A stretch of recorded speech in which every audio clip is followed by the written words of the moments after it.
To convert your standard tyre setup into a tubeless conversion, you'll need obviously some quite specific things, one of which will be the conversion kit itself, which comes with a latex solution. Then you've got your rim strips, rim tape. To help the process, you will need plastic tyre levers, a pump, obviously. You can use a track pump, CO2 cartridges, or if you do have a compressor and you know how to use one, you can also use that because that will help with inflation. You'll need your rim and you will obviously need a tyre. We'd recommend you definitely wear safety glasses using a latex solution. You don't want any of that near your eyes at all. And also don't forget, if you are converting to tubeless, you will need a bucket of soapy water. Step one then is to first prep your rim. Some conversion kits will recommend that you actually enlarge this hole by drilling with a hand drill, just this first hole here. All that's doing is essentially enlarging that in order to create a better seal when the valve sits in.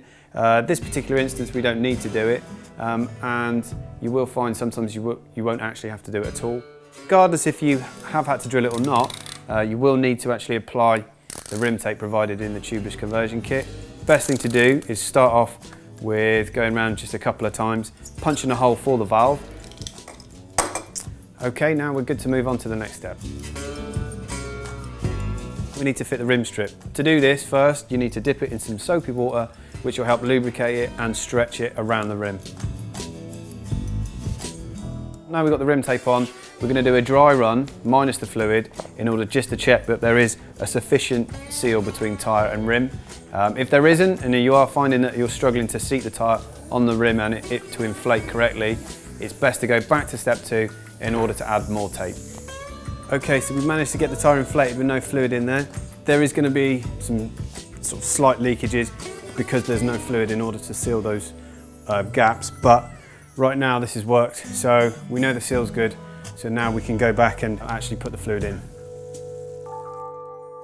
Let's open up the rim strip again before we put the tyre on for the first time to check the seal, and I'm going to wet the bead of the tyre as well, just to help it sit on a bit easier, slip in place. We're going to add the tyre sealant to the tyre. Start off with giving the tyre sealant a good shake for 1 to 2 minutes just to agitate all the molecules in there. We're then going to add it using the cup provided in the tubeless conversion kit. For this particular tyre, because it is large volume, we are going to use an entire cup full of the sealant.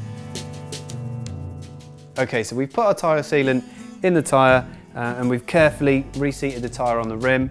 Now with our safety glasses on, we're going to reinflate the tyre. We're looking to go up to about between 35 and 40 psi.